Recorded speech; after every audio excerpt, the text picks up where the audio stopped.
I am coming to you from a public library in the Seattle area, and it feels like I need to hush even though I'm in a soundproof room. We are moving into our house, and though everything is going fine, things like service providers, cable, internet, those are not working out. And so we've had to make some adjustments, and therefore it's just normal moving stuff. So bear with me, and next week I'll get in front of the camera again. But now I am talking to you with a t-shirt on and 2 or 3 days worth of stubble. So not the most presentable, but I have something that I want to share with you. So let's get into it. Hey everybody, this is RC Peck, and this is my weekend podcast. And what I want to show you and talk about is how, let me get my cursor over here, is how a picture is worth 1,000 words. And I won't go into all the reasons why and how the brain is designed, though it is designed to think visually and to act visually. Over the last 100 years, we've been taught to believe that the visualness of how our brain was designed is not as important as the prefrontal lobe. So a picture is worth 1,000 words. It's worth a lot more than that. And part of the problem sometimes is just not knowing what pictures to look at.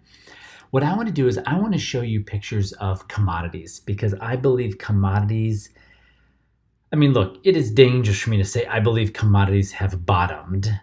But let's talk about that. Let's talk about commodities, because they've been a horrible place to have money for the last, call it 9 years.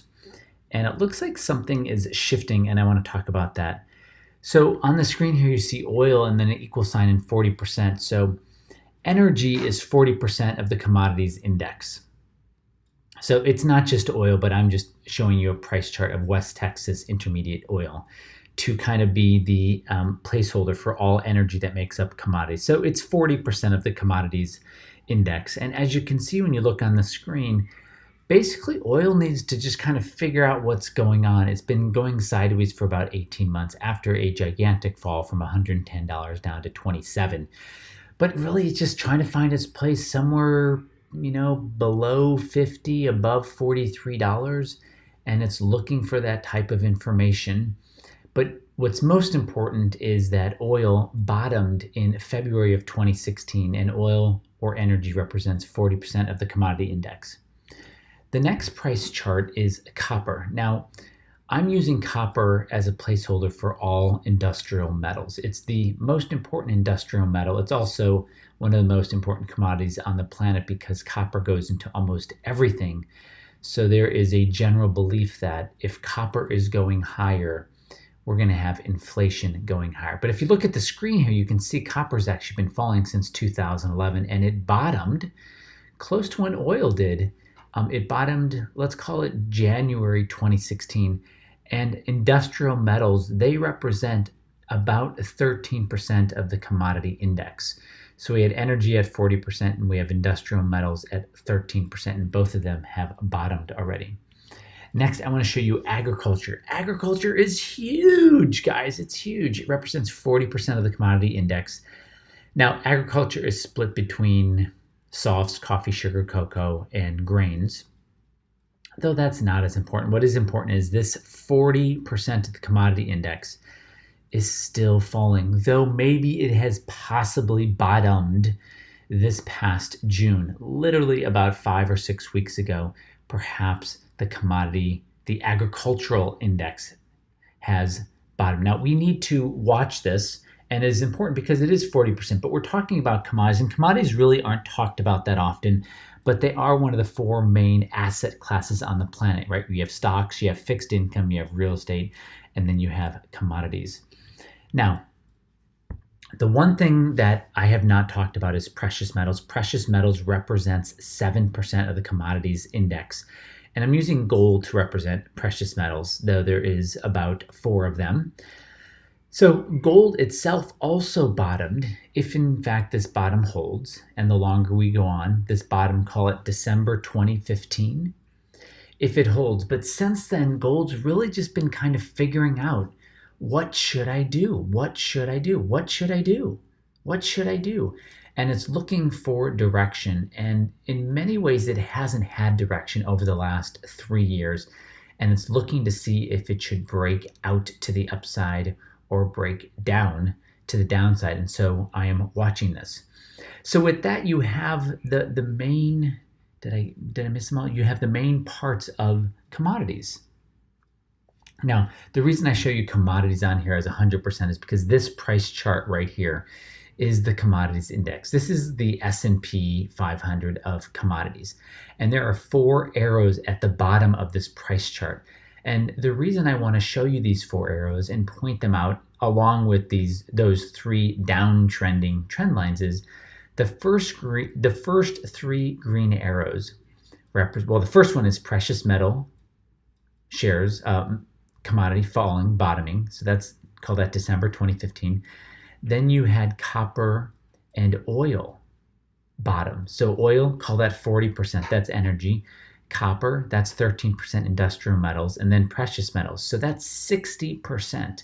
60% of the commodities index bottomed in those 3 months. That's pretty impressive, isn't it? I mean, 60%, that's almost 2/3. 3 of the 4 sections that make up commodities bottomed. But there was a holdout, and that holdout was or is still the agriculture sector, which represents 40% of commodities.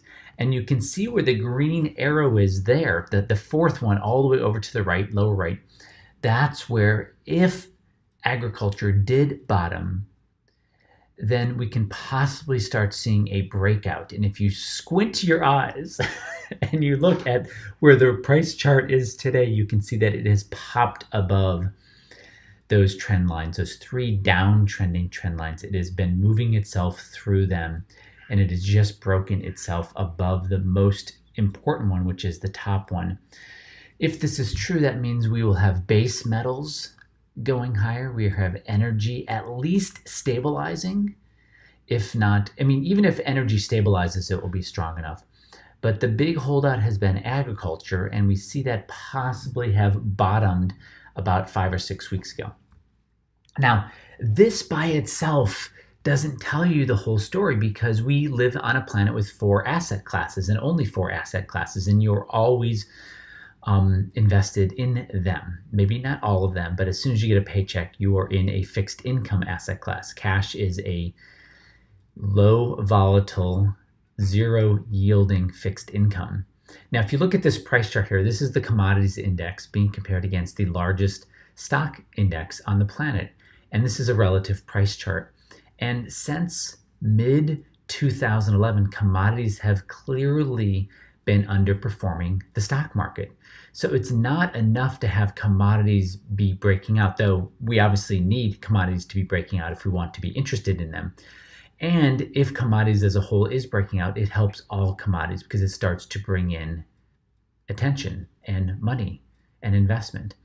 And what we're also going to want to see is the commodities market relatively beating or moving faster than the S&P market. Here's the biggest takeaway, guys, and I want to get to the takeaway. The biggest takeaway here is to look first, to turn on that visual cortex. 70% of all these sensors in your body are in your eyes. Sensory nerves are in your eyes. 50% of your brain was designed to look at things. So look first and look at absolute price charts and get the understanding of which direction they're going. And then also look at relative price charts. And it's the combination of both of them that really starts to bring in the clarity and the stability and the steadiness that people are so much looking for when they reach out to, say, a diversified approach, right? Be in 15 different stock indexes. It's not going to work. It didn't work in 2011 or 2008 or 2000. Very unlikely that that 1970s diversification approach will actually help in the next recession and market correction. Hey guys, this is just another step in helping you protect your portfolio and your future. Until next time, this is RC Peck. Hey guys, you belong here. You belong here if you want investment stability, but you're tired of the hype and the BS. And look, let me help you become the smartest investor in the room so you can just stop drowning in the drama and the distraction. So look, guys, if you valued what you heard today, please like, share, and forward it because it does make a difference. Thank you guys for being in my world. You are important to me, and I'm so glad you tuned in, and I will speak to you soon. Take care.